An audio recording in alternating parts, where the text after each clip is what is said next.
Welcome to my channel চাকরির সন্ধানের তরফ থেকে সকলকে স্বাগত জানাই। সকল বেকার চাকরি প্রার্থীদের জন্য আবারও একটি গুরুত্বপূর্ণ চাকরির আপডেট নিয়ে আমি চলে এলাম চাকরির সন্ধানে। এবারে শুধুমাত্র মাধ্যমিক পাস যোগ্যতায় অর্থাৎ মাধ্যমিক পাস করে থাকলে এসএসএফ গ্রুপে গ্রুপ সি কর্মী পদে নিয়োগ করা হচ্ছে। এসএসএফে যে কোনো ভারতীয় নাগরিক অর্থাৎ পশ্চিমবঙ্গের যে কোনো জেলার প্রার্থীরা আবেদন করতে পারবেন। কেন্দ্রীয় সরকারের অধীনে ভারত সরকারের স্বরাষ্ট্র মন্ত্রকের অধীনে সেক্রেটারিয়েট সিকিউরিটি ফোর্স বা এসএসএফে গ্রুপ সি নিয়োগ করা হচ্ছে। দারুণ একটি সুযোগ, কেউ কিন্তু হাতছাড়া করবেন না। সারা দেশের যে কোনো প্রান্ত থেকে আবেদন করতে পারবেন মাধ্যমিক পাস করে থাকলেই। এই ভিডিওটিতে ডিটেলসে সব কিছু বলে দেবো, কেউ কিন্তু স্কিপ করবেন না। চলুন ডিটেলসে দেখে নেওয়া যাক। দুটি পদে নিয়োগ করা হচ্ছে, বারবার এবং ওয়াশারম্যান। যোগ্যতা কী লাগছে? প্রার্থীকে স্বীকৃত বোর্ড বা স্কুল থেকে মাধ্যমিক বা সমমানের পরীক্ষা উত্তীর্ণ হতে হবে, সংশ্লিষ্ট পদে কাজের দক্ষতা থাকতে হবে এবং ট্রেড টেস্টে পাশ করে থাকতে হবে। বয়সসীমা কী লাগছে? 28 এপ্রিল 2026 তারিখ অনুযায়ী 18 থেকে 23 বছরের মধ্যে হতে হবে। সরকারি নিয়ম অনুযায়ী ছাড় পাবেন এসসি 5 বছর, ওবিসিরা এনসিএল 3 বছরের। বেতন স্যালারি কী থাকছে? নির্বাচিত প্রার্থীরা প্রথম বেতন কমিশন অনুযায়ী লেভেল 2 পে ম্যাট্রিক্সে বেতন পাবেন। বেতন স্কেল 19,900 টাকা থেকে 63,200 টাকা। মূল বেতনের সাথে মহার্ঘ ভাতা, দিয়ে বাড়ি ভাড়া ভাতা, এইচআরে যাতায়াত ভাতা এবং অন্যান্য সুযোগ সুবিধাও পাবেন। আবেদন ফি কী লাগছে? জেনারেল এবং ওবিসি প্রার্থীদের জন্য 100 টাকা, এসসি এসটিদের, প্রাক্তন সেনাকর্মীদের কিছু লাগছে না, সম্পূর্ণ বিনামূল্যে। কীভাবে আবেদন করতে পারবেন? আগ্রহী প্রার্থীদের আইটিবিপির অফিসিয়াল রিক্রুটমেন্ট ওয়েবসাইটের মাধ্যমে আবেদন করতে হবে। প্রথমে recruitment.itbppolice.nic.in ওয়েবসাইটে যান, আপনার প্রোফাইল তৈরি করুন এবং সমস্ত প্রয়োজনীয় তথ্য সঠিকভাবে পূরণ করুন।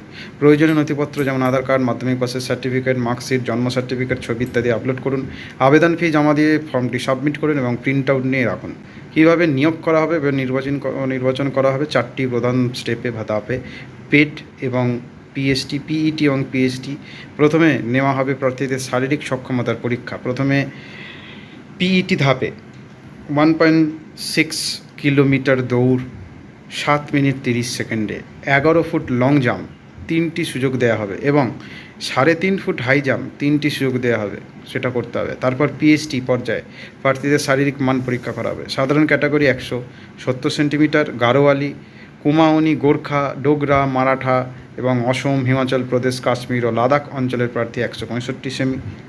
উত্তর পূর্ব ভারতের রাজ্যসমূহ 162.5 সেন্টিমিটার এবং তপশিল উপজাতি এসটি এতেও ছাড় রয়েছে, মাত্র 160 সেন্টিমিটার। বুকের ছাতি সাধারণ ক্যাটাগরি না ফুলিয়ে 80 সেন্টিমিটার এবং ফুলিয়ে 85 সেন্টিমিটার। পাহাড়ি অঞ্চলের প্রার্থী না ফুলিয়ে 78 সেন্টিমিটার, ফুলিয়ে 83 সেন্টিমিটার।